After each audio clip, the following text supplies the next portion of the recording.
Welcome to Monday in Westeros. I'm Grand Meister Todd A., and I am joined by part-time valet with the Golden Company, Taylor Trask, and Emily Kelly Cunin, first of her name, maker of video games, mother of cats, Khaleesi of fan theories, the get-turnt ruler of her condo, Season 8, Episode 2.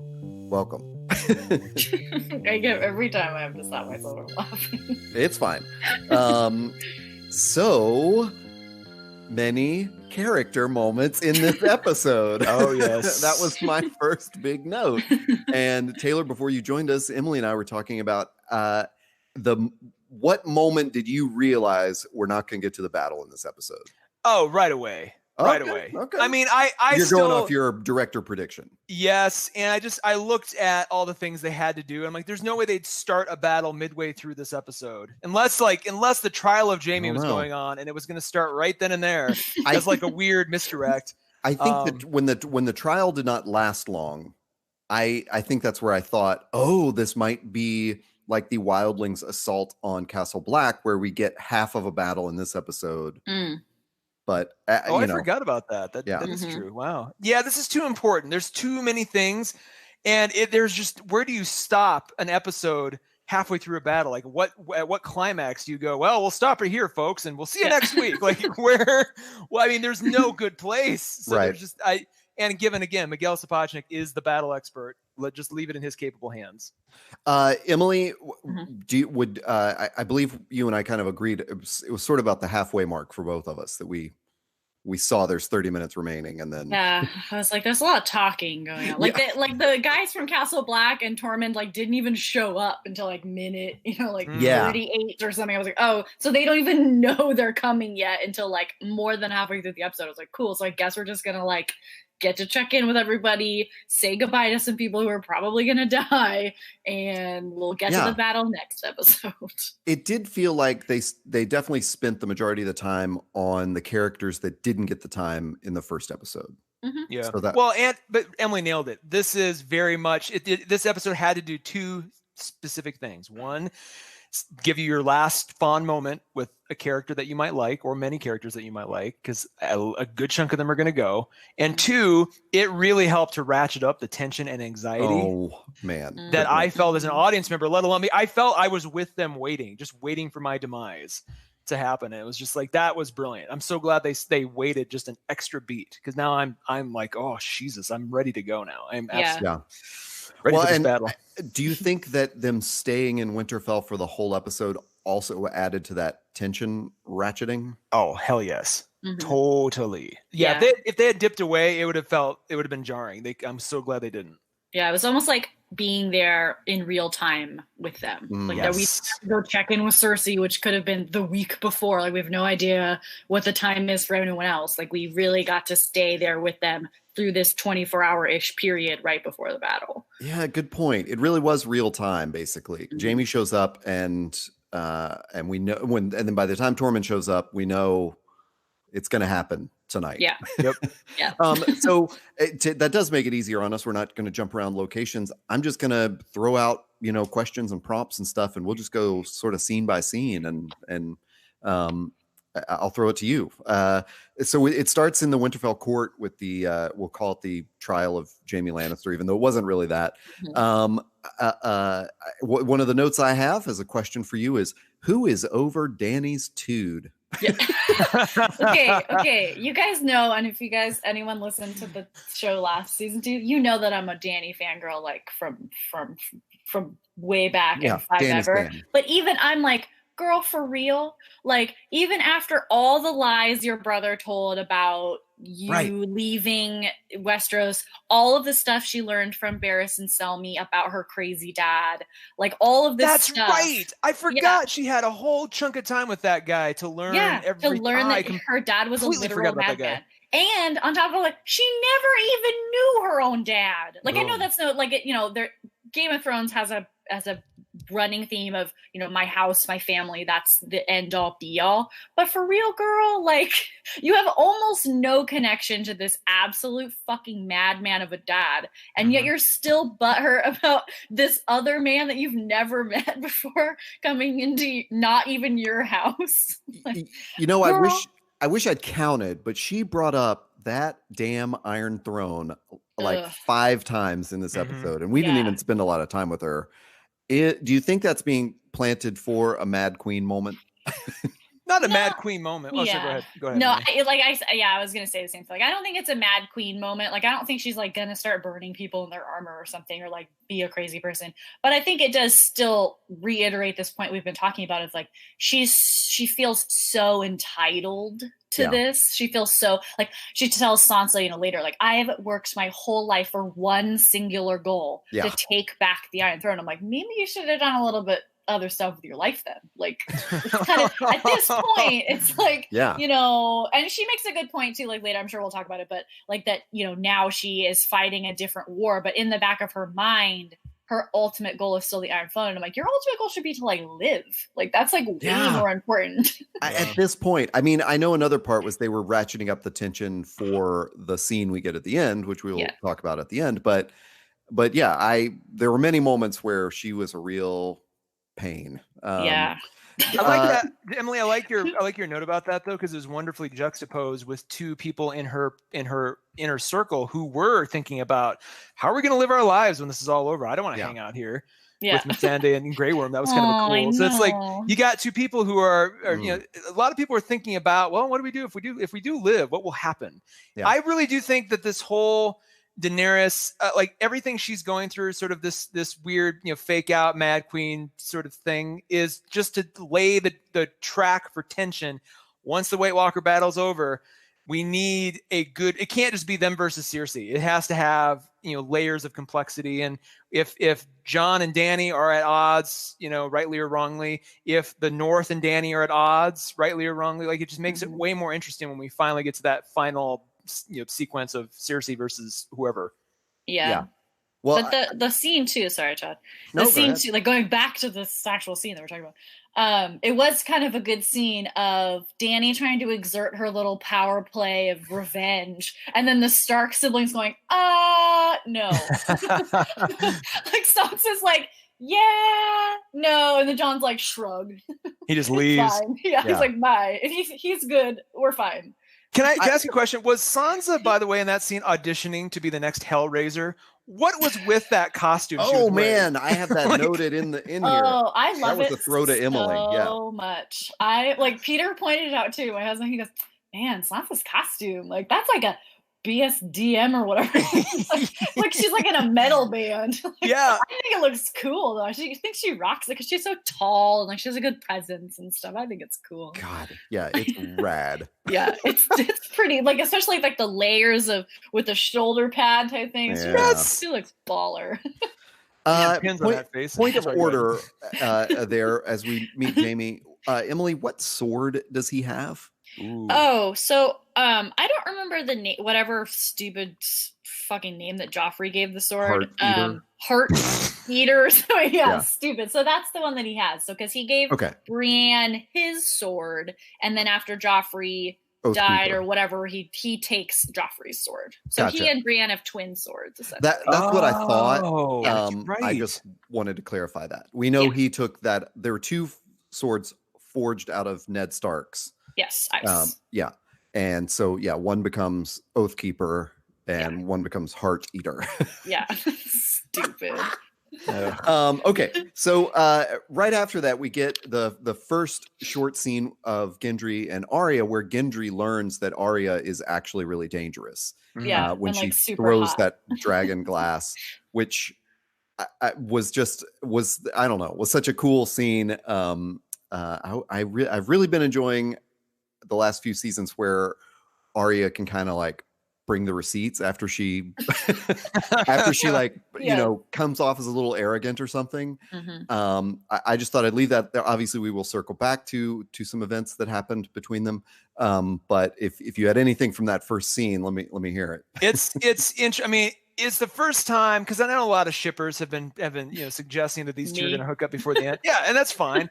But this is the first time I'm like, oh, she's hunting Strange in this scene. Like this is it is happening. Strange. She's standing there, she's waiting, she's kind of leering at him. He's like, what do you want? And she's like, did you make it? And just like, this is her little, tough girl way of flirting with this guy, hardcore. Yeah, letting him know that she is capable. That look on his face when she walked away, when he looks back at the blades stuck out, and then it's kind of like, oh, yeah. I think it really was like a good Arya scene of, because especially I think they're very smartly doing a lot of callbacks between season 1 and the final season, because in season 1 she was such a little brat, right, and just like so whiny, kind of her and Sansa too. I mean, they were young, they were supposed to be very young children too, so you take that with a grain of salt, but I think it is just such the Hound says later, you don't talk very much now, and I think, but she always backs up the stuff that she does talk about. Now it is capable of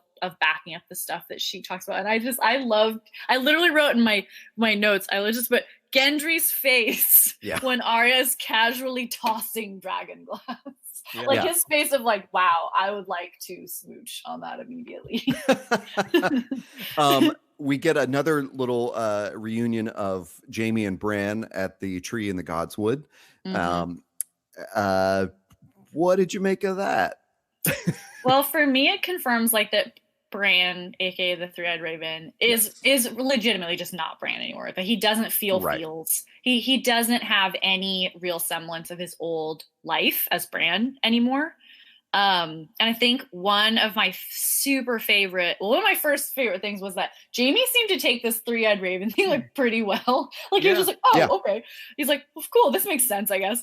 But my favorite lines was Jaime, like obviously he's feeling bad. He tries to apologize to the Three-Eyed Raven, and he's like, I'm not that man anymore. And Bran says to him, and you still would be if you hadn't pushed me out that window. Yeah. Just like having, as the Three-Eyed Raven now, he has all of this knowledge and all of this, hindsight of he is exactly where he needs to be. And so is Jaime, and they helped each other go on those journeys. And I thought that was really, really cool. Like, it's not this groveling thing or like Bran saying, I forgive you, or like all this stuff. Like, it was a cool moment between them of like, we in some indirect way helped each other become the people we were meant to be. And I thought that was really cool. Absolutely. Then we get after that we get a Tyrion Jaime moment. And there were two things that I thought were great and significant that came out of that. One was Jaime asking Tyrion, is Daenerys really different as the leader? And then the second was that it appears Jaime is vouching for Cersei's pregnancy.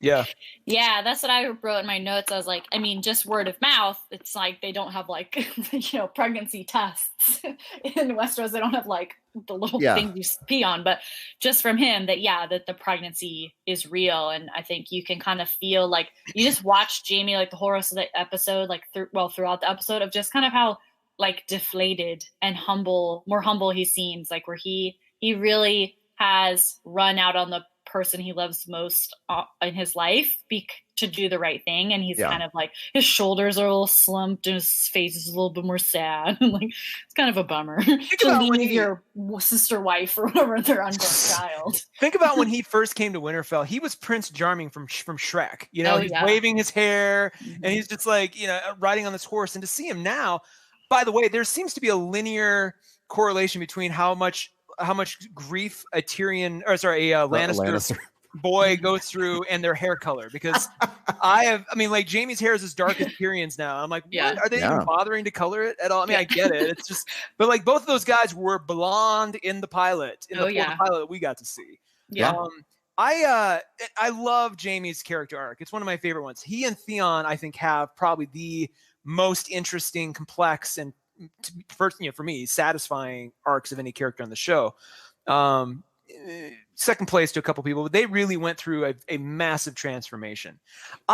In that scene in particular, Tyrion is so emo in this episode. Did anybody else? I mean, like, he's constantly, even when he's talking to Jaime, he's like, dying at Winterfell. Yeah. Never thought I'd be doing this. Oh my God. What about you? You guys are probably going to be hand after I'm gone, I guess. He was so emo. I'm like, dude, I do not like, and we've talked about this before. I've had very mixed feelings on whether Tyrion has been a good hand, right? Especially as it relates to Daenerys. He was a good hand for Joffrey, believe it or not. But he's made a lot of mistakes. As Daenerys well pointed out, she's like, he's made a lot of mistakes, y'all. Like a lot of major mistakes. And when he gets down and gloomy, when he is this way, I have a hard time standing up for him just as a character. Like, dude, his mistakes are much more apparent to me. So I do think, and we'll get to this later hopefully, but I do think this episode seals him as a character who will be alive for at least a little longer. He's got to see his sister in that final confrontation, so I think he's safe.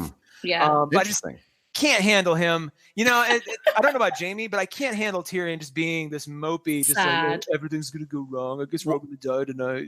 Whatever. Yeah, and I think his band has got a gig in the crypt during the battle. They do. Daenerys sent him down there. She's like, "You guys are paying the people with your you band. go over there. We need your mind." I think this episode too, I'm glad you pointed out like how much they talk about Tyrion's mistakes. Like I think this is an episode where we kind of talk about like a lot of people's mistakes. Like we talk about Tyrion's, we talk about Jorah's, we talk about the Hound, we talk about a lot of people's. But I really like to. Oh, we didn't really talk about this. We kind of skimmed over this part of in the trial of Jamie of how Brienne stands up for him. Yes. And one, I love that because it was just really beautiful, and I've always loved their like really weird relationship. But it was a good example too of Dany being that unforgiving person. Yeah. In regards to him, and where it's like Sansa, it's like the Lannisters have ruined her whole life. They killed majority of her family. They married her to this drunk whoremongering guy. They tried to murder her, and she can forgive Jamie because Brienne vouched for him, but Dany can't forgive him. But keep in mind, Dany does not have the context or information that Sansa does, right? True. Dany just got there for all intents and purposes. Yeah. She doesn't know who's who. And insists that they all call her your grace. Bullshit. And oh man, no, sorry, I mistook something. I was gonna say Jamie and Sansa had a cool relationship at the Red Keep. Nope, that was he did not protect her at all. Yeah. I'm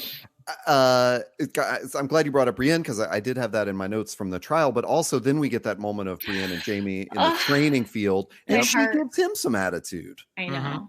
My heart though, like that's what I'm saying. Like he seems like he's like shuffling his feet a little bit and like seems kind of sad, but that moment where he's essentially bending the knee without bending the knee to Brienne, like telling I would, be honored to fight beside you. She's never had anyone say that to her before, really. Not even beside her, under her command. Yeah, she worshipped him. Like not only because he was an excellent fighter, one of the youngest Kingsguard ever, and blah blah blah, and the whole thing about whatever. Anyways, but like.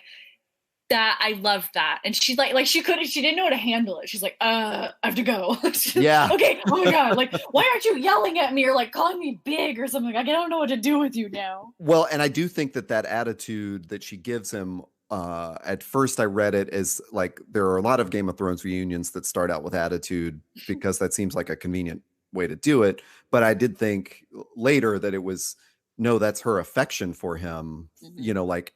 Like she's kind of resisting her own affection for him of like I've got to be tough to this guy because I defended him in the trial there and whatever. But then we get I have marked that we have a Jorah Dany scene and sweet Jorah, but I don't have any notes on what happened here. This is just the Hand of the King scene, and it was weird getting Jorah to stand up for Tyrion, I guess. A bit not weird. I mean, it made sense. It was just that seemed to be his only purpose in that conversation. Yes, but at the same time, I'm glad they put that in there because I was starting to feel like, cut Tyrion out of this. Like this is probably major mistake number 6 or 7. So to have Jorah go, this is all gonna go awry, and the fact that Tyrion was even like, you guys are gonna be hand after me, so I'm glad it was Jorah, but he also seems to be the one that suggested she go talk to Sansa, and I found that even more interesting. Yeah, he's like, I have 2 pieces of advice for you, and the first is Tyrion, and then he's like, and then they don't say the second, but the very next scene is these sounds of Dany. Oh, gotcha. Yeah. I so think I'm he's assuming like, that's what happened. that's what I got from the bit too. That like he was telling her like you gotta like make nice with Sansa. Like this is gonna be very, very unpleasant going forward if you guys hate each other. Like just go and talk to her like woman to woman. I think that was I have good to get dressed advice. down by my cousin. Yeah. I'll be back later. Oh my god. Yeah, there's an 11-year-old girl and it's really gonna. That was like we're skipping ahead, but like, dear Lord, like her in her tiny armor, like oh my god. Like I saw her, she's all stiff, her hair and stuff, her little tiny armor with like her armed guard dudes, and she's like, fuck your shit, like Jorah, like I'm gonna go fight, bye. And he's just like, okay. You gotta have. I just had this moment in my mind, like Jorah was doing everything, but trying to avoid that conversation. It's like I'm gonna go talk to Dany for a little bit. Yeah. All right, I better go see Lyanna. Like there are all these uncut scenes of him, or cut scenes rather, of him lurking around Winterfell. Every time he sees Lyanna, he's like, oh shit, he like hides around the corner, like he doesn't want to deal with her right now. I feel like she has like the most savage like outlines too, just good fortune to you, cousin, and then leaves. Like, and he's just like, okay, bye. Oh my. Anyways, so, as you said, the Jorah Dany conversation leads Dany to talk to Sansa. I love this scene. I love this scene where Sir Bad Haircut is dismissed again, Royce, which is the perfect role for him, I think. God, he always looks like so sad, like he ate a lemon. I'll tell you what, though, that guy, he does a great job, that actor, of conveying like that. He might be the most virtuous person in the whole realm. You know, he's like, we live by the law. I mean, he's been the one guy who's like, we will not tolerate any nonsense. He was really pissed that Littlefinger came in. You know, the fact that he's still there, and he's, Sansa's taking his consult. Like, I really dig that. You know, he's that guy makes me feel like when this is all said and done, there will be good people still left, hopefully, to mend this all back together. Yeah. And I like that he also, he obviously really values Sansa's leadership of that. You know, there's been those two scenes in the last two episodes where someone else comes into a room. I think it was Jon the first time, and now it's Dany the second time. Oh, Tyrion, that's right. And so he like looks to Sansa like, are you okay? Like, can I leave? Like, should I leave? And she nods, and he does. And he's always like, especially with Dany, he could have just like brushed her off or whatever, but he bowed. He did what was polite and what was right, and I like him too. He in the books he plays a much larger role too, and he's really good. Yeah, he's a incredibly honorable, good man in the books as well. Good. Yeah. I love this scene. Emily, go ahead, sorry. I was gonna pitch to that. I think both of you said you love this scene. You know, what about it? Oh man, I just like it's kind of one of those ones like, Dany is coming in and she's it feels like she's taking Jorah's advice to heart, but she's also kind of being a little fake about it.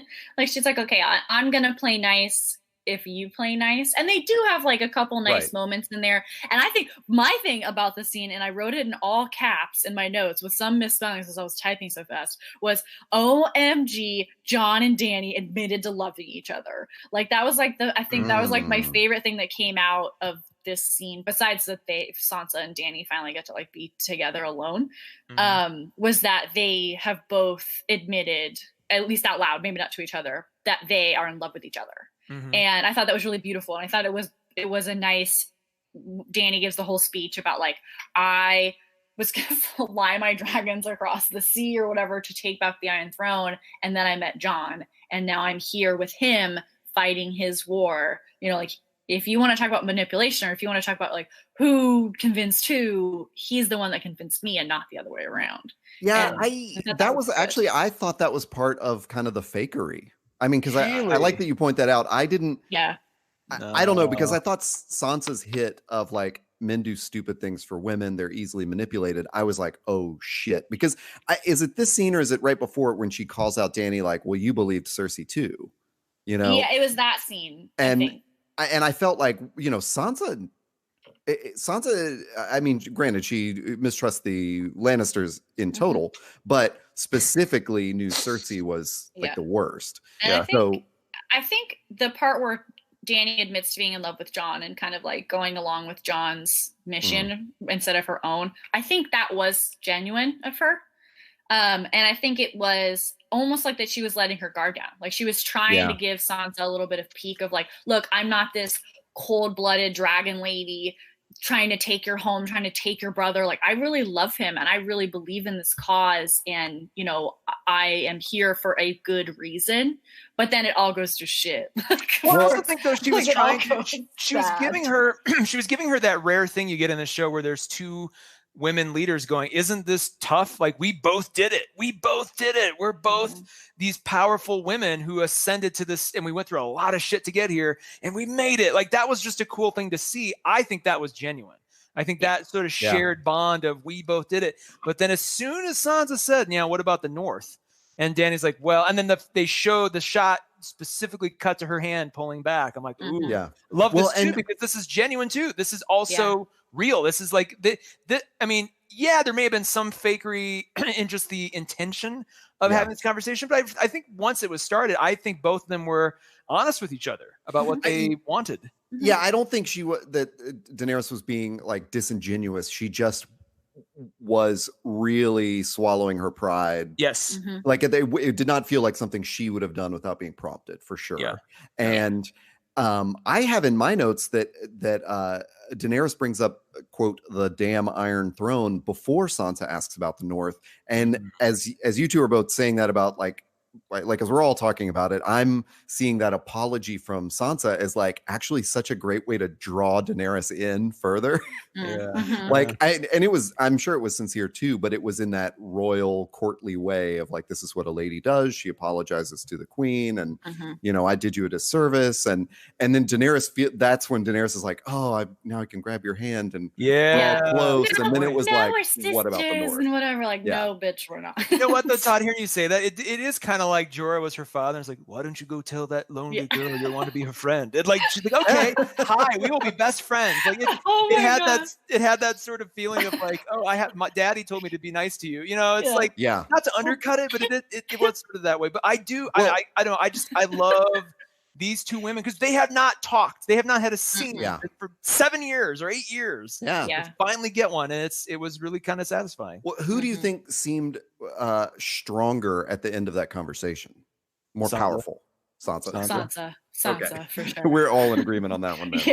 Like I think Dany was a little shaken too. Like she just, I think she has lived the majority of her life where people are just, nice to her because she's royalty, because she's beautiful or whatever. And to have, she again, it was maybe a little hurtful of like she tried to open up to Sansa and then but Sansa still has her family in the North, always in the forefront of her mind. But I think it was Dana was like, oh really, man? Like I thought we were doing so good. Like we had a moment. On the same token, just like I said earlier about information and context, Sansa doesn't know that Dany was brutally raped, early on, and then eventually loved the guy, which is the opposite of Sansa's situation. True. And that Sansa, that Dany walked through fire and lost a baby, and like all these things that happen. They probably have more in common if they just got to know each other than they do. But I don't think that will ever be allowed. I think that's a really good point. Their destinies are so there's so much friction between what they both want that I don't think they'll allow themselves to have that sort of shared experience. And I just think like in a realistic sense, there's just no time. Like we only have 4 episodes left. Like she didn't even spend a half an episode having them like braid each other's hair and like talk about their life stories. Even that conversation should have gone on longer, but then they're called away. And what I have titled in my notes as fucking Theon. Oh my God.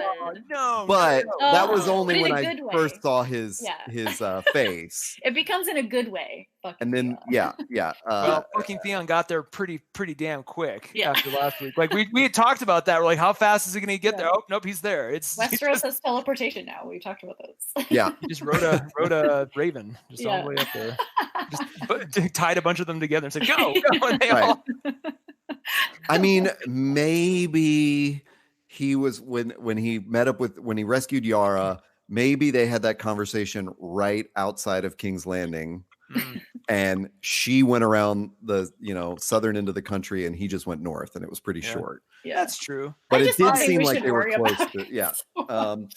Anyway, Emily, you and I talked about this a little bit like off the air, but that reunion between Sansa and Theon was heavy. Man, I just like, and I think a lot of us, we still have like, Theon, why are you such a dick? But like as soon as it was like the Ramsay Bolton season on, it's just Theon changed. I mean, and because the traumatic events that he went through would change anyone. And having him, I'm going to cry probably a little bit, but because I was crying when I was watching it, and having him come back to the place where he both hated and loved being raised away from his home, where he learned to fight alongside the Stark boys as brothers, where he made a huge mistake of letting the Ironborn and his pride take Winterfell. And he thought he killed his brothers basically. And then having all this stuff happen to him with Ramsay Bolton, this incredibly traumatic physical assault, all of the things that happened between him and Sansa, that they were both physically assaulted. Oh, yeah. And they are both survivors of the same assaulter, and both survived and got their revenge on that guy, on Ramsay Bolton, and helped each other survive, helped each other escape. For him to come back and basically pledge himself to her and to Winterfell, like, it was just such a beautiful culmination of all of the things that they have both suffered. I feel like, of that he is not there to pledge himself to Daenerys. He's there to pledge himself to Sansa and the cause of the North. And it was just, I cried. I was just like, oh my God, Theon, like, oh my God, like, this is so beautiful. Like, it was just to have, especially Sansa, look at him the way she looked at him and have tears in her eyes and go to hug him, something, 4 seasons ago, she would have never even thought to do. It was just really incredibly beautiful. It was lovely. And without even like, there was no dialogue. She just did it. No, she just did it. Like, there's no words. Like, she didn't need to explain to anyone. She didn't need to explain to Daenerys what had gone on between them. They knew what happened between them. They know the trauma they suffered together and survived together. And I loved that moment. It was probably one of my favorite moments in the whole season. 100%. I'm going to say Alfie Allen gets, I've said this before, but I think he gets the MVP for acting for this entire series. I'm serious. That guy, I mean, every time he's on screen, I can't turn away. Even if he's shitty to other characters, like that guy. And obviously he's acting, so it's not like that's just how he is, but he does. Anytime there's a scene with him and Yara, I mean, I'll cry at the he and Yara scenes. Like when he was at the Kingsmoot, I'm like, oh my God, Alfie Allen. It's like, he has this ability to suck me into these character dynamics, and I will fall for it every single time. Todd's black heart prevents him from liking. No, Todd cried too. Did he? Me? Todd? Yeah. No, I did not. Yeah. But I did. This did. Well, because when he first showed up, I mean, Taylor and I talked about this in our preview episode a bit. Like, I really felt like the moment of redemption was against Euron. I wish he would have defended Yara at that moment and given his life for that. But and when he showed up here, I was like, oh, Theon, but I had that realization of, just sort of that memory kicking in of like, oh yeah, Sansa hasn't been reunited with him since they escaped, basically. And they were sexually traumatized and violently traumatized by the same perpetrator. And like, they are bonded. I mean, at the end of season 5 or whatever, they hold each other's hands and jump off the wall. Like, that was huge. Absolutely. And contrasting this with John's reunion with Theon is also heavy. Like, I felt like that emotion was totally appropriate. And then this emotion was totally appropriate. And more importantly, for this episode in a microcosm, it was probably the scene before this between Sansa and Daenerys where I, checked how much time was remaining and realized like, oh, this is all going to be set up for this episode. So when there was that emotional reunion with Theon, that was where the whole tone of the show changed for me. And I was totally choking up like in every subsequent scene. Because right after that is Davos, Sir Davos getting confronted with the girl that reminds him of Shireen. Yeah. And do we know where Melisandre is? Because I am waiting for Davos and Melisandre to have a confrontation about that, and I don't think it's happened yet. She's somewhere in Westeros because he has to die in that strange country. Yeah, she's like doing some witchy. I'm sure she'll show up in the next couple of episodes. She's like, I found the Lord of Light. He's just over here. Yeah, I found him, guys. Don't worry. All right, that just made me reminded me that they've met since then, but Davos doesn't know. Yeah, and I feel like he does. He knows that Melisandre had Shireen basically encouraged. He knows this. He does. Yeah. Well, he found her burned toy that he gave her.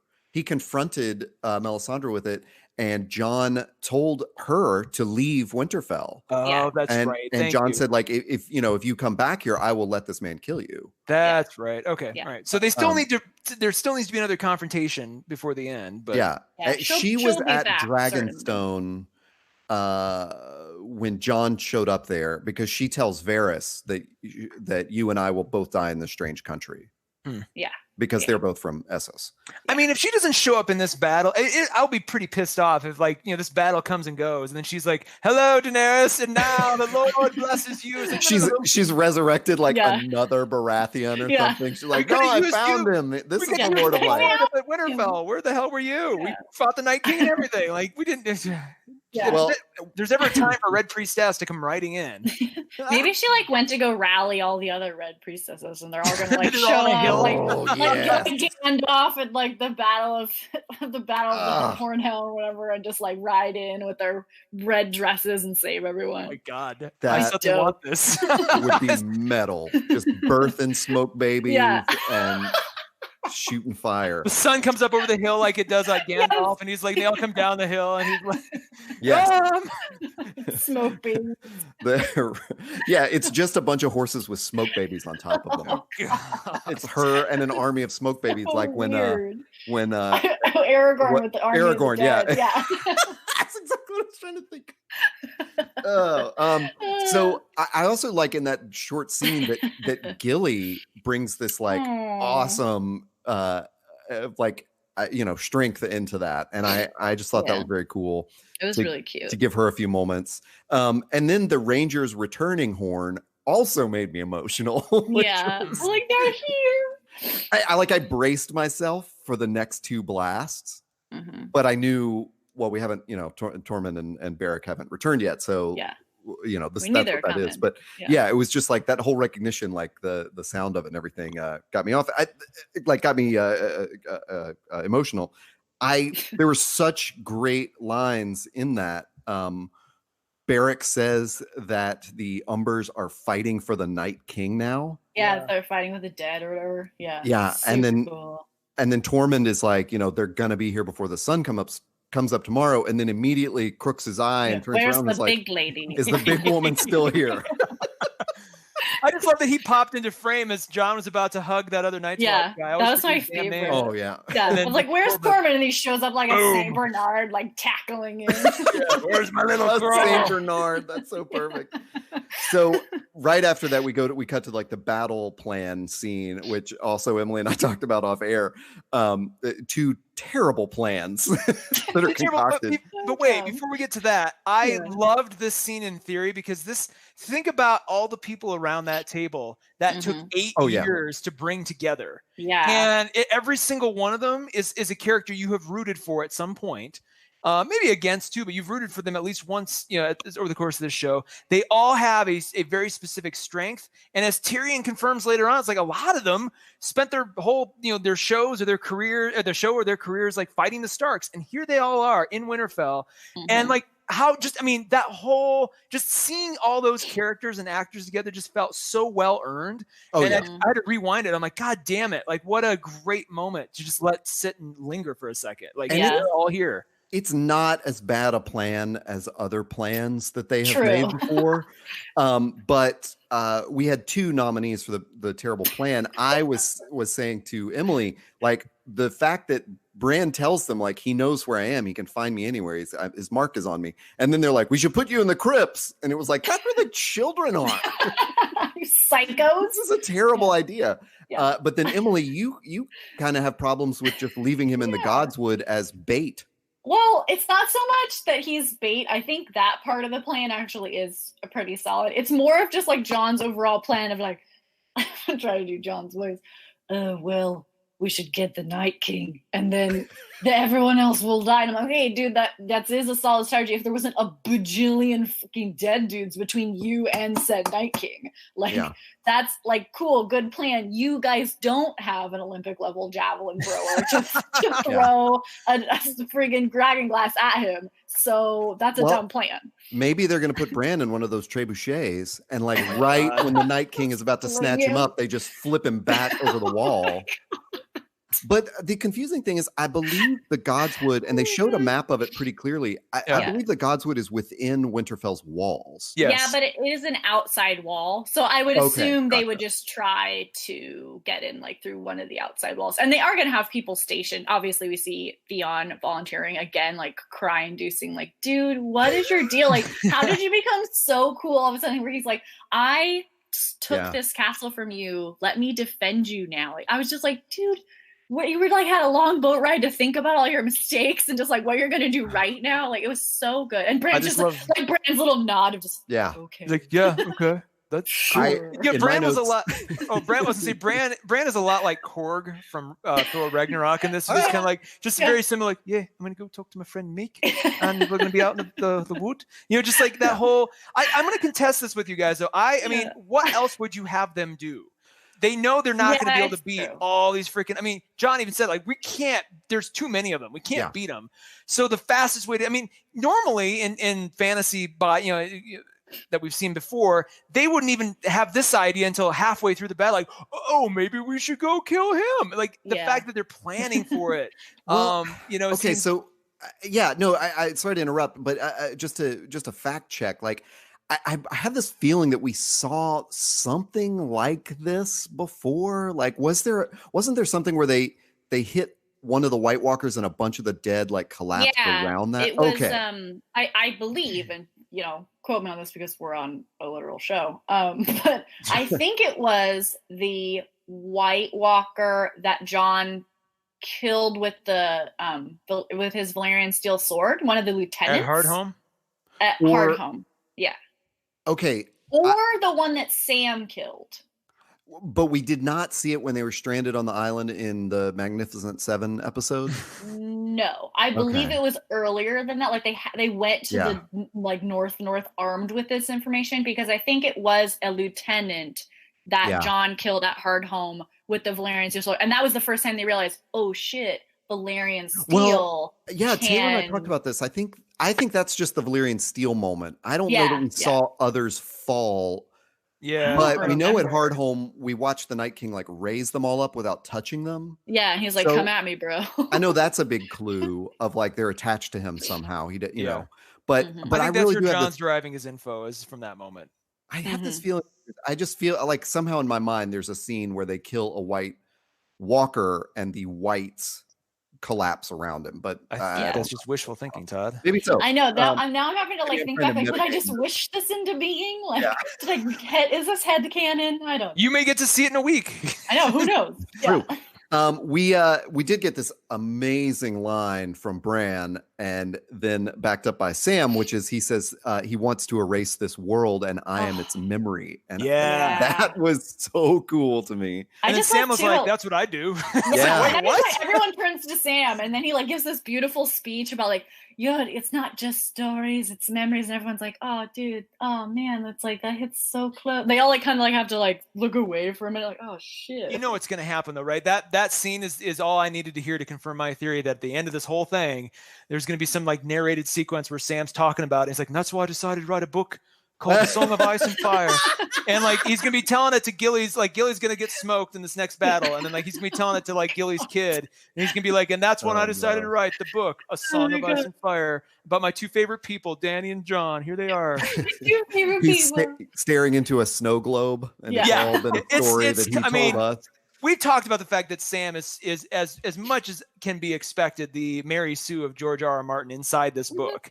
You know, it's got, or Gary Stu, I guess in this case. Yeah.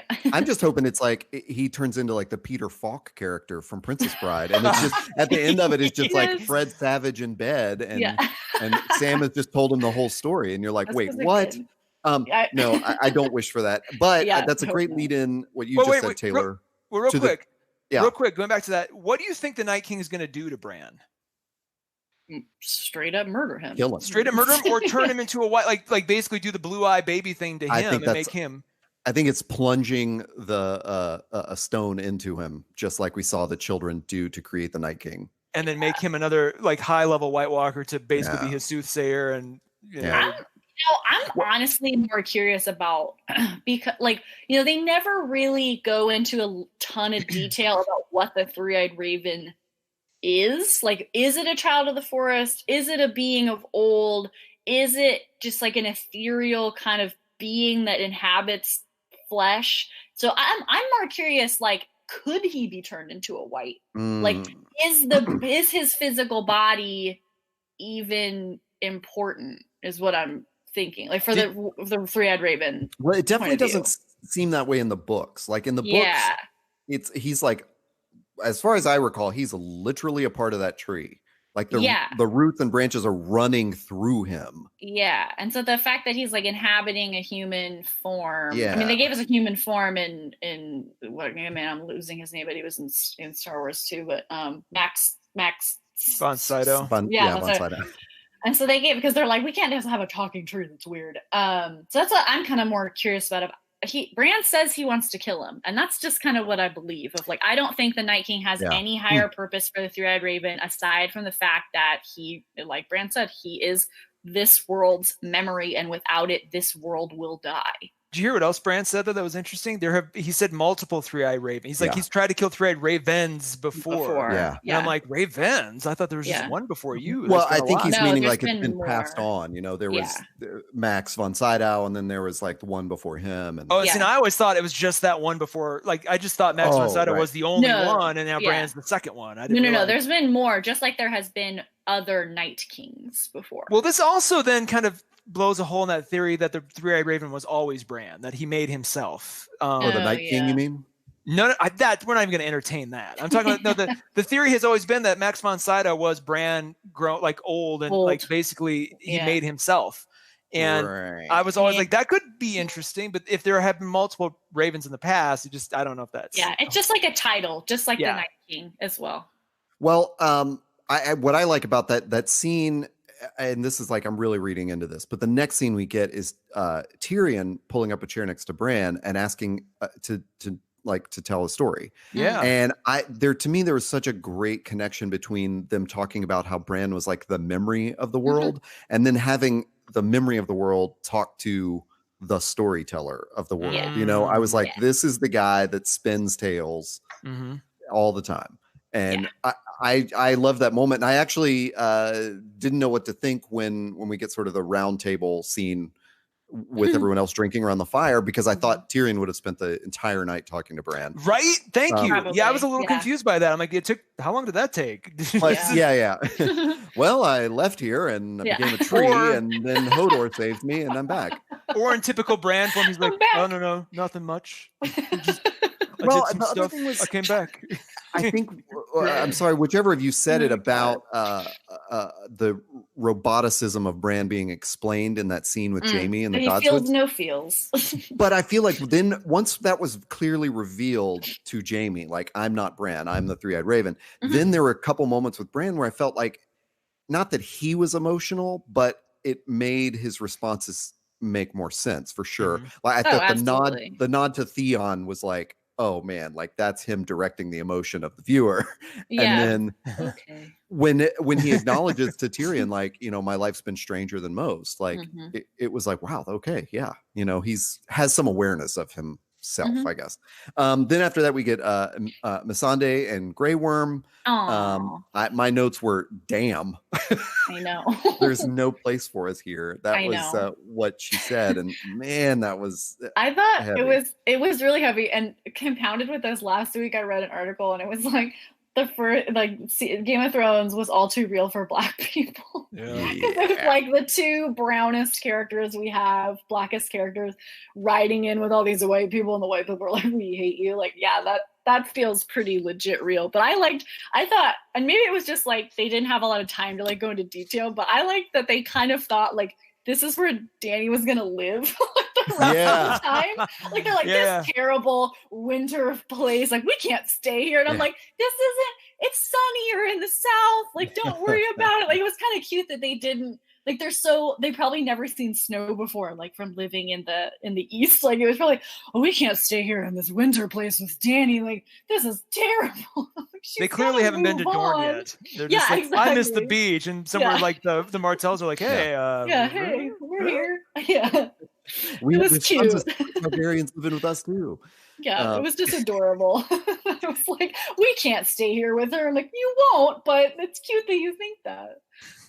We get right from that, we get more feels with Sam and John and Ed being reunited on the wall, and I think it's Ed who says, "Whoa! What did you just say?" And Ghost was there too. Really? Wait, was Ghost there with those three? I thought you said at the very end. No, he was standing on the wall with them. I did not notice because one of my questions was, "Where is Ghost?" Yeah, he's standing behind Sam. Like on a little platform, a little raised platform, so you can kind of see him a little bit better. But and he's all white, and it's kind of dark, so maybe you just were focusing. Are you sure it wasn't a white-haired man stumped over from drunkenness? It was totally Ghost. But I was telling Todd before we started, I was like, yeah, but it was like baby Ghost, like it was like only wolf-sized Ghost, not dire wolf-sized Ghost. Yeah, so he wasn't CGI'd. He was just like the wolf double or whatever. Okay, but I was still like, Ghost for like 5 minutes or whatever. Man, he has not been around for a while, so I was wondering like what became of Ghost. Where has he been? Has he just been at Winterfell this whole time? Yeah, he's been hanging. He's just been prowling. Packing it. I think it's Ed who says the line that got me, which was "Now our watch begins." Yes. And then there's this funny little confrontation between him and Sam, where Sam kind of has to pull out his bona fides on how he's killed a White Walker and whatever, and to which Ed has no response except to sort of go like, "Whoa, Samwell Tarly, Boonhound." I know, exactly. Like, Sam has killed a White Walker and fathered a child. What the fuck have you done? He's like lover of women, killer of White Walkers. I love that. So it was like his receipts moment of like, excuse you. Yeah. I'm a badass. Yeah. And he killed the first bloody White Walker, this guy right here. I love that he adds though, he's like, I stole a bunch of library books. Yes. Oh yeah. Nobody stopped me. Walk right out. Our next scene is the sort of I call it the round table, but it's around the first scene of them around the fire. I love the way this was set up, where it's like Jaime and Tyrion having a moment, and then Brienne and Pod walk in. Yay. Although she says, "Let's get some sleep," and they're like, "No, let's keep drinking." And my notes I put, "No, seriously, some sleep would be a great idea." Yeah, but Jaime was right. He's like, "You honestly think anybody's gonna get some sleep right now?" Yeah, like nobody's sleeping. Like my favorite of that little first part was where she tells Pod like half a cup, and then Tyrion fills it and it's overflowing, and he like gives like Pod the wink, and when Pod's like, "Thank you, thank God." Like, all of this. Then a moment later, Davos and Tormund come in. Tormund is bringing a road beer. road milk. And then Tormund, I love that story he tells about why they call him Giant's Bane, because he just invents his own myths about himself. Every time. It's different. Want to know how I got these scars? Yeah. This time was pretty good though. She thought I was her baby. Yeah. That's why I'm so strong. So funny. My question was, does he think that was going to impress Brienne? Was he being like, was this his move? Like, I'm going to tell this story and she's going to think the world of me. And it's I thought he was trying to like do a, hey, look what a big, strong man I am to Jaime. Okay. Like he saw how they kind of were looking at each other, and maybe he knew a little bit of like how they were together. And I think he was trying to be like, hey, buddy, I'm big and strong and killed a giant. What have you done with your one hand? Like he was like doing a little power play with Jaime. I was a little worried though, right before he started telling a story that he was just going to whip out his dong or something. And just like, because I'm like, he stood up and kind of walked over there and like kind of readjust. I'm not kidding. He was kind of readjusting his pants. I'm like, oh man, is this where we're headed? And then he didn't. I was like, thank God, because the show has done that kind of thing before. Oh yeah. Sure. You know, it's not like that's a new fresh take on Game of Thrones. Like we haven't seen it for a little while, but like goodness, I'm glad he went another way. In my notes, I literally just wrote down everything about Tormund. Yeah. Every scene that he was in was so good, especially too in this same like little round table where he's like talking to Brienne like this could be our last day on Earth or whatever. And Jaime's like, you see Jaime in the background looking at him, looking at Brienne, looking at him like, and this like little smirk on his face of, I see what's happening here. It was really cute. I do feel bad for Tormund. He has tried so hard with Brienne, and like she just has the utter look of disgust every time it cuts to her when he's talking. Oh yeah, he drinks like weird milk. Like I don't know what's happening with him. That was beer. Come on, guys. It was white. Beer. I like road beer. The foamy part of the beer that. No, it was definitely some sort of milk. Oh, so was that the point of the giant's milk story, to like intimidate them with and then he's got a horn of milk? Yeah. We sorry, I'm rushing us along, but we are running pretty long. But after that, we get that great, but short scene of Arya reconnecting with the Hound and Beric, and I love the fact that like she spooks the Hound, and then she's more pissed off at Beric. Yeah, which was totally appropriate. Love that. It was so funny. Then I had asked you before we have a group chat open because I wanted to share with you the notes I took about the scene exactly after that, which is when Gendry and Arya comes to see Gendry. Yeah. And Gendry gives her the weapon that he's made for her. And which I would think one of us was right, that it was like a bow staff or like a double-sided kind of thing. So we nailed it, guys. Good job. Yeah. And then Emily, you can narrate the rest of that scene if you like. Man, like, and it was funny, like out of all the characters who are like, this could be our last night, that Arya's the one that took advantage of that thing, like that like line. Like I thought that was really fun. And for me too, like with her, because I just love her so much in these last couple of seasons, I really liked that, she was kind of like take charge. That and I think especially for women in both fantasy worlds and this real world, we're kind of taught that our first time should be, super special and with someone we're in love with or married or, at least like in a real bed, like that's, and she's just like, nah, fuck it. I don't care. Like we're in this forge or this stock room and like, he's hot and I like him and we could die tomorrow. And I want to experience one of the things that makes us human, of taking pleasure in other people. And that she decided for herself. She's kind of one of the few female characters that's gotten to do that, of deciding for herself who she gets to be with and the kind of man she wants to be with. And it just so happened to be Gendry. And I had the same reaction as Todd, which was, oh my God, now they're kissing. Oh my God, now her shirt's off. Like, oh my God, this is really happening. Like it was really good. When she said, was that your first time? I was like, oh no. Like I knew it was coming. I'm like, oh really? I know. Yeah. I knew it was coming. She started bringing that up. I was like, oh girl. I also thought it was really sweet too that sorry, I'm like dominating this conversation, but no, please. That Gendry was honest. Like that he at first he tried to like be that man's man of like, I wasn't counting whatever. And then he's like, okay, 3. I've been with 3 people. And I think that was really sweet of him. Like he wanted her to know that this would still be special for him and that she would be special. Or that he wasn't just a total man whore. And exactly. I thought that was really sweet. Like he could have played it off like, what does it matter? Like I'm experienced enough or whatever, but he was honest, and I think that was really, really cute. Do you think he was horribly intimidated that this little girl he once knew was now a woman seducing him in this room? Like his reaction seemed just constant awe and like like oh my God, like intimidated was the word I kept writing down. Like I don't know if he's ready for this. Yeah, I think because they saw each other before this, like 2 other times, like not just before like the start of this first season. So I think he's kind of gotten like, wow, she's different. She's grown up. She's experienced things. And I think, in this last 2 episodes, he's really got to see her, the person that she is now, that she's capable, she's dangerous, she is unafraid.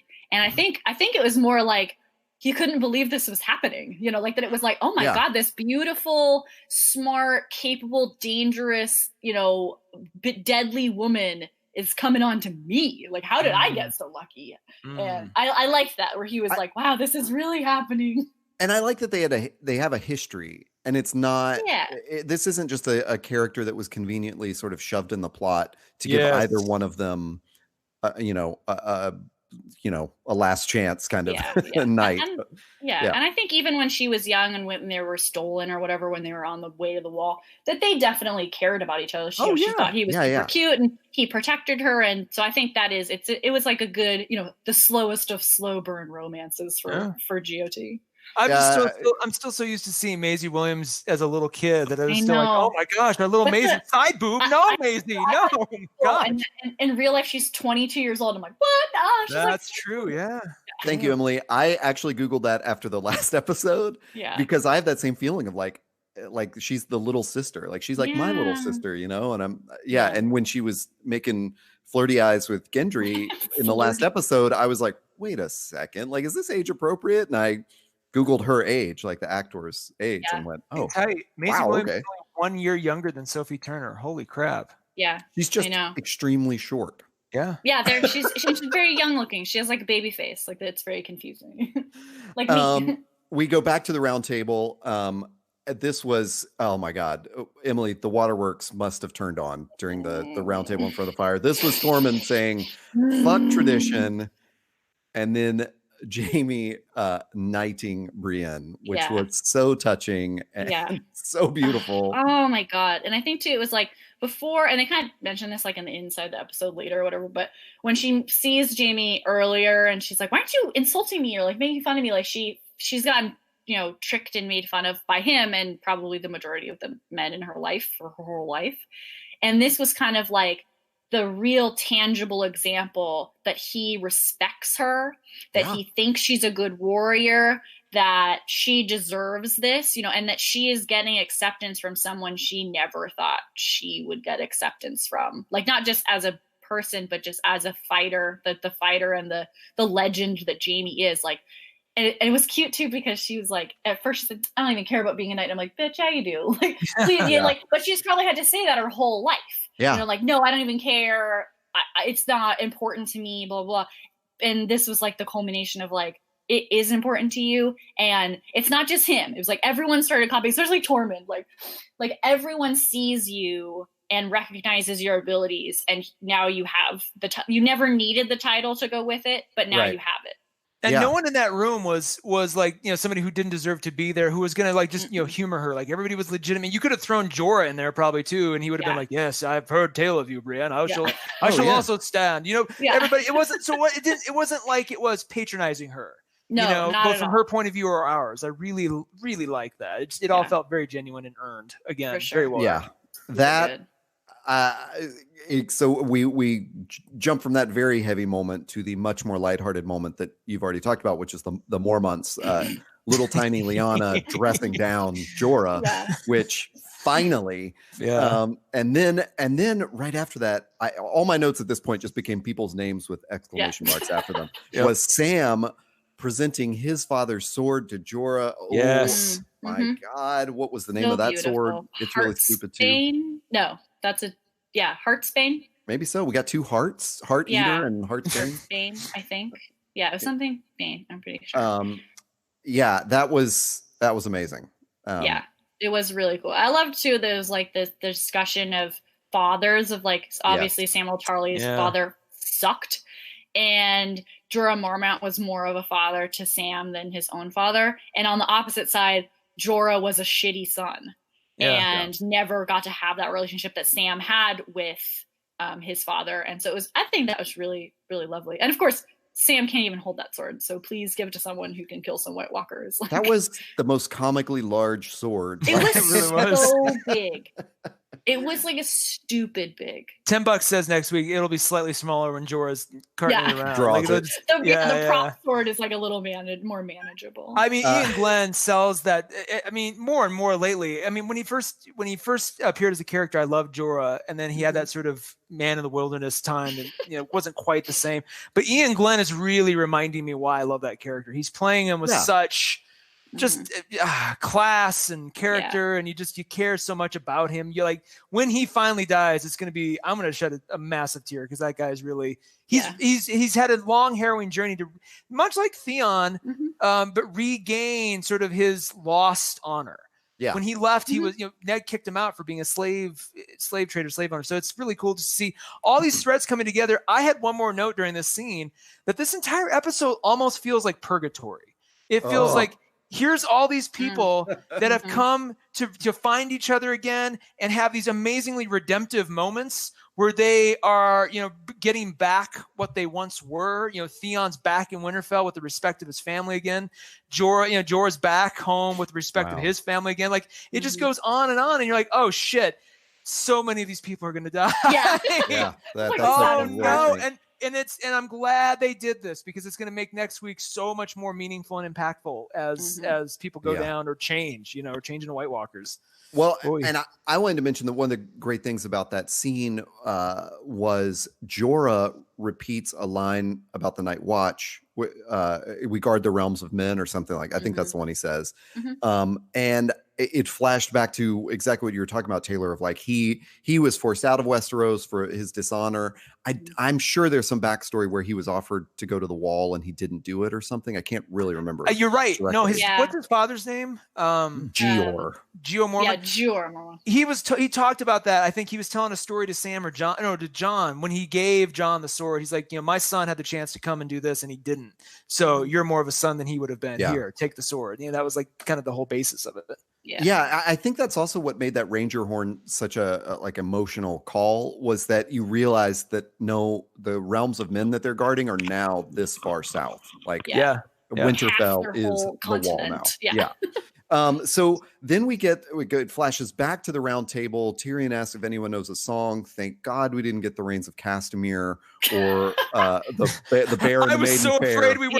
I thought the Reigns of Castamere was going to be suggested. I was like, that is so inappropriate. Do not sing that in Winterfell. Yeah. But oh my God, then we get a song montage. That was where I wrote I just put the feels ! It's going around showing those last moments between the couples, and Arya's awake in bed with Gendry who's asleep, and Missandei is kissing Grey Worm, and that was hard. And then we get the scene. It was like the same level of feels when Pippin sings. Yes. Before in Minas Tirith. And it's just so beautiful. Like, yeah, exactly. Like that no music, just like really good voice, and of just, oh man, it was like that sort of totally reminded me of it. I was like, I'm glad you did this because I don't care if it's a ripoff, but it was so good. Yeah, it was perfect. I totally agree. And then we get the scene that I didn't know if we would get or not, which is in the crypt. And my notes at that point say, Dany, oh shit. So I think that's what I saw on her face. Mine just said, stop, not now. Don't do this now. You effing idiots. Do not do this. Could not be a more inappropriate time, John. Oh, John. No, my God.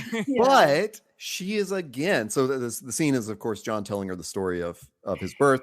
And again, she's worried about the fucking throne. I know. That's what I wrote down. I was like, Dany did not take the news well.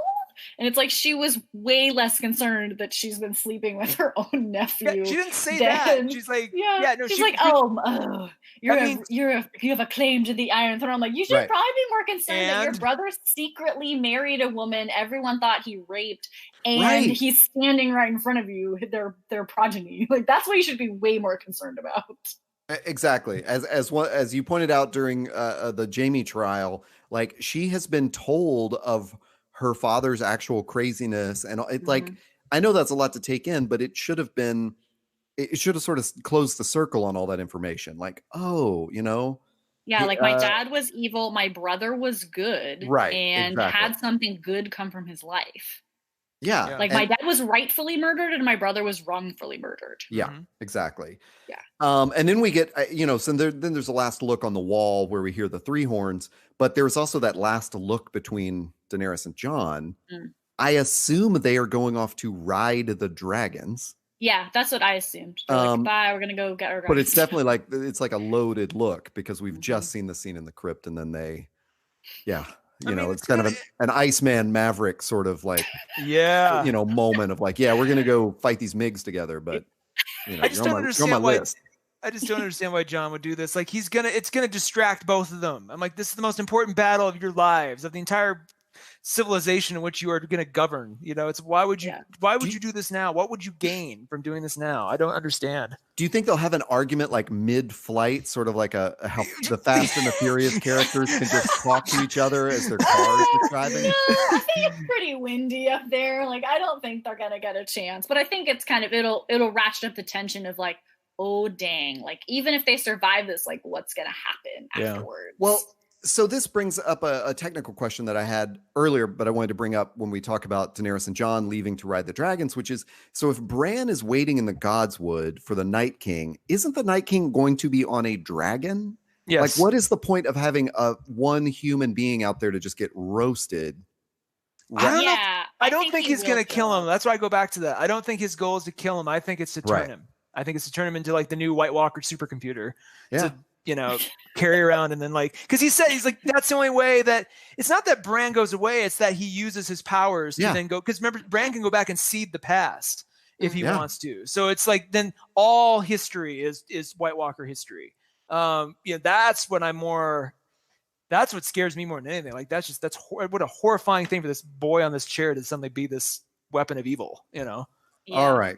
I'm excited for the dragon battle. I'm sure that's what it'll hell end up doing, because then that's what, because Jon implied that in like the round table that they want to keep the dragons close to Bran to defend Winterfell, but not too close. So I feel like if the Night King rides in on a dragon, that'll be dragon fight for Bran. That is a good way to lead into what Taylor wanted us to conclude with, which is the Deadpool.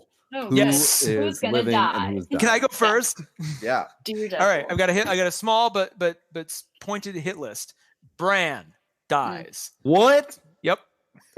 Okay. I think they're about to convert him, and like somebody. Oh, you think they're going to be successful with that? No, they're not. But they're only because like Jon kills him, or somebody that he loves killed, like Theon kills him or something. Oh shit! Can he warg up into a raven like what's his name for like yes, dude from The Office did? Yeah. Dude from Garrett. Gareth. Gareth. Bran's already done it. No, and if he lives as a warg in one of the dragons. Maybe he wargs into the ice dragon. I think Bran's going down. I think the physical boy Bran dies next week. Oh my God. That would be a power move. Yeah. To right? take control of the dragon. Mm-hmm. The Night King is like finished plunging the dragon glass into Bran's heart, and then this blue dragon like turns red again and just fries the Night King. And and the Bran body. Ooh, oh man, that'd be crazy. Okay, next person. Grey Worm, done. Yeah. Mm-hmm. Ser Jorah, done. Yeah. Theon, done. Mm-hmm. Now here's where it gets a little controversial. Gilly, done. Wait, why do you think Gilly's gonna? I just don't like Gilly, so I've never been a Gilly fan. I'm sorry, and I feel like she's gonna do something dumb in the crypt that's gonna create. She's gonna be like the first turned in the crypt, or something's gonna happen, and it's gonna be her fault. So screw her. And then, most controversially, Arya. Ooh, I think she goes. Not say it. Well, no, I think it's Brienne. I would pick Brienne over Arya. Sorry, Emily, I'm going to give you the next Deadpool if you got anybody you want to add to that. Okay. I'm actually noting these so that next week we can return to this. Good. Yeah. Okay. Yeah, my list was Jaime, Theon. I was going to say Missandei. What? Yeah, I think that she is a beaut. I think she loves Grey Worm enough she would sacrifice herself for him. Instead of Grey Worm. Yes, instead of Grey Worm. I think it's Missandei. I think I don't want Gilly to die, but my friend Foster pointed out to me that there are dead people down in that crypt. Yes. Yes. So what if the Night King raise the body? My husband said that too, of like, aren't there like dead bodies down there? And I'm like, I think it's a lot of like bones, but still the bones could come back. So maybe some people in the crypt will die, but I think they got some people down there that will defend them. Are we gonna get Rob's body with that wolf head on it? Jesus! No, put that away. No more of that. I don't want that image in my mind anymore. I know. But I don't think any of like the Starks will die. I don't think Dany or Jon will die this time. Or really? Tyrion. Okay. I think those are the people that will be spared. I'm gonna encourage you, Emily, to think about the symbolism of it being Winterfell and this final battle, and a Stark doesn't die defending the home. Like I feel like One of them's Well, gotta I think go. he's like my sub in is Theon. Of like he's not a Stark, but like Jon, he grew up in Winterfell. He's willing to give his life for a Stark and give his life for this place. And I think he's kind of the sub in of like they'll kind of treat him like, you know, our brother has fallen. Yeah, I don't know, man. I think we're even being. I think I'm being too generous. I think all but one of them are gonna go. I feel like we're missing a lot of people. Like the Hound. I think the Hound still needs to face the Mountain. I think that's why he will 100%. Survive. Bendrick can't die, so I guess he's okay. Well, yeah. Hey, there's no Red Priest to bring him back, so unless maybe friggin' the Red Woman will show up and be like, yeah. As they ride in triumphantly. We are here to free you from the Lord of Light. I don't even want to bring it up, but what's going to happen to Davos? Well, sad. He's I don't want to think about that, Todd. Yeah. I didn't. I probably should have him on this list, but I don't know if I want to. I think there's a lot of people who will die for other people. Like Davos would die to defend Jon, just as Jorah would die to defend Dany. Yeah. Theon will die to defend Bran. You know, that kind of stuff. That's a really interesting thought right there. There's one. Okay, then on that. I'm going to follow you on that logic, which I 100% support, and tell you that Brienne will not die because Tormund will sacrifice himself. I was just coming up with that too, Taylor. Or Jaime. Tormund and Jaime together. Both of them. With this beautiful love triangle that nobody I think because you're like, you have to ask yourself this question: which battle is more meaningful for any of these characters to die in? This one or the battle for King's Landing? And I don't see any reason for Tormund to make it to King's. What would he have to do? Or Theon, or Yep. Jorah, exactly. Correct. Yeah. So Taylor, you had some final observations, or at least you wanted to open the floor up to any that we might have. Well, I had two, but we already answered one. Which was where's the wolf? Where's Ghost? That's taken care of. But I did want to point out, I paid very special attention to the intro again this week. Yeah. And yes, the astrolabe is definitely darker and more minimal, and it's reflected on the game board. So the game board, there's not much sunlight at all. It's very dark and shadowy as it scrolls, up and down. So that astrolabe has never been so dim. That's very curious. It was very dim, and I noticed that it wasn't very circular either. It was more of like a plane, and there was less rings. Mm-hmm. Huh. Yeah. Okay. It was weird. Wow. I have no final observations. And I am, despite telling you both that I was keeping you strictly under an hour, we have run well over that.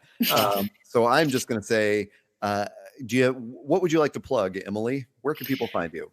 Well, you can find me on Instagram at @EmilyKelly. And if you like choose your own adventures type stories, you can check out a mobile game that I write for, which is a great game, and it's called Choices, available on your App Store or in Google Play.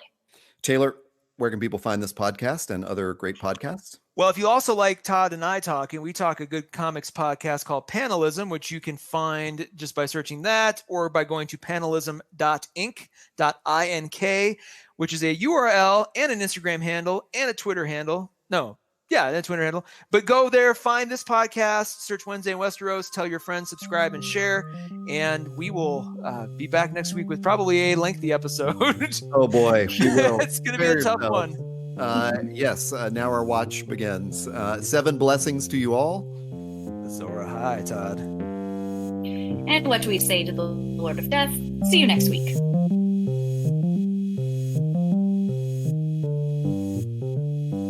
Emily, we've never even talked about how she wargs into a cat. I know.